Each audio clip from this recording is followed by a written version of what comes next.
Hello and welcome to our GIA YouTube channel. At GIA Microlab, we believe education should go beyond textbooks. Our goal is to help students connect ideas across subjects and develop the skills they need to thrive in the real world. Today, we're excited to share our partnership with School of Humanity. And in this video, we will talk to our students, Mr. Torsten from School of Humanity, about what this learning journey looks like and how it's shaping the future of education. How are you today, Mr. Torsten? I'm doing very well, Ms. Min. What about you? I'm good too. So I'm here to ask you a few questions about School of Humanity. Okay, so can I give you my first question? Let's get started. All right.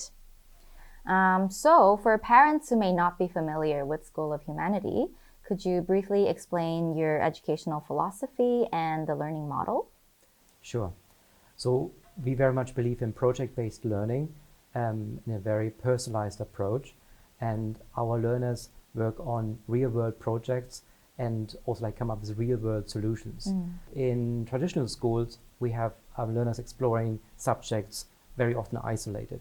So bringing these subjects together and apply them to real-world problems makes a big difference to the learners. And what we can see is that project-based learning really helps them not to only to understand knowledge or acquire knowledge, but to use values and skills and action to shape the world and to come up with solutions that are relevant to them. So it's meaningful learning. It is learning that connects with real-world issues and empowers learners to think about themselves and their environment they're in. Right. Wow, thank you. Could you walk us through how your core curriculum is structured and how it supports both academic and personal development? Sure. Our core curriculum is based on the human literacy framework, which we developed. So where we take the most important learning outcomes or learning outcome groups and attach them to human literacies. And we have 8 of them. I'll just name a few. Flourishing, we have discovery, we have action and creativity and so on. And each of these literacy is basically its own domain that holds skills, that holds knowledge, but also values and action that enables the learner to not only understand the topic, but to use the knowledge and apply to real-world projects. So when learners work on their projects, they're basically meeting these learning outcomes from these different literacies. And that's what here the core is at interdisciplinary learning, giving the learners the freedom to explore. It's very creative, very often open-ended learning as well, and gives the learner the ownership of their learning and their projects. That sounds like a holistic learning opportunity. It is, absolutely. So I'm going to ask you my third question. What does a typical student learning journey look like in School of Humanity? So from entry to progression over time. So learners normally join us in grade 7 or grade 8. So we have a set of live workshops, for example, challenge workshops. So learners choose at the beginning of each term one challenge they feel really passionate about, something they want to explore.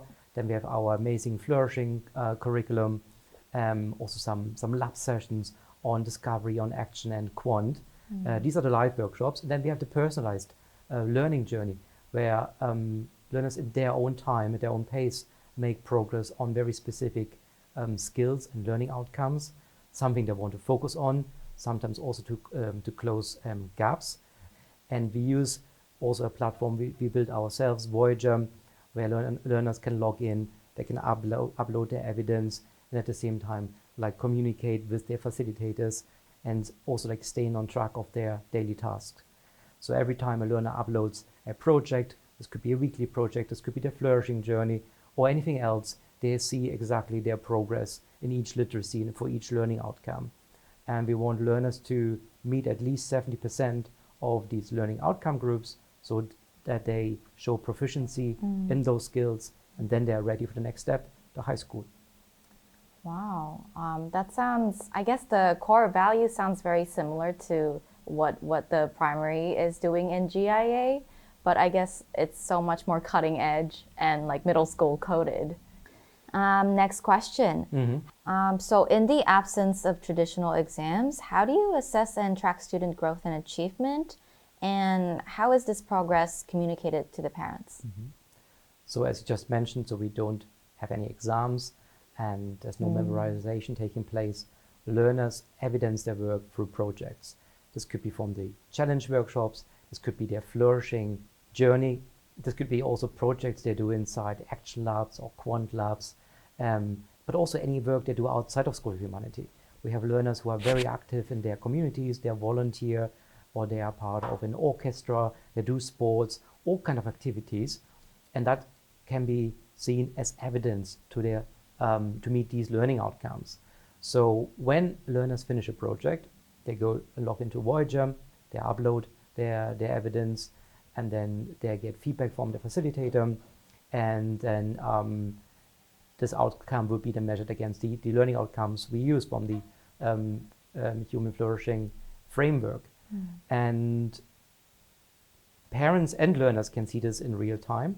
So parents have access to this information by logging in from their parent account. The learners can log in and see exactly on what learning outcomes they have already achieved, and also like the learning outcomes they are working on currently, but also like seeing any gaps they want to close, maybe in choosing a specific challenge for the next term, or by doing some work on IXL, where they can then also have their personalized learning plan, and again focus on skills or skill sets to make progress. So to summarize, the information is always available to the families, to the parents, to the learners, but also like to the facilitators through our platform. Okay, so next question. How does School of Humanity support each student's individual needs, strengths, and future pathways? I think it's a very good question, because when we have learners joining us, whether it's grade 7 or grade 8, we ask them a lot of questions about what they really enjoy doing, what they enjoy exploring, but also any future aspirations or even questions. And from there, we get a good picture of who they are. And then we give them a lot of support in our live workshops, the challenge workshops, the flourishing workshops, etc. We have a dedicated session once a week we call the open learning time, where learners can drop in and ask any questions about the projects they are working on. And at the same time, and this I had a few times where learners approached me and said, oh, I'm working on something that is outside of School of Humanity. How can I evidence this work? So we give them the guidance and support to evidence that work and upload this to the Voyager platform. Later on in high school, we have a dedicated pathway advisory where they meet once a week with a curriculum specialist and a pathway advisor to look at future options like university and so on. As education continues to evolve, schools around the world are rethinking what truly meaningful learning experience is. Through our partnership with School of Humanity, GIA is committed to creating learning experiences that encourages curiosity, collaboration, and real-world problem solving. Thank you for joining us today, and we look forward to sharing more information from our community. Thank you. Yeah, thank you, Mr. Torsten. Thank you so much. Bye.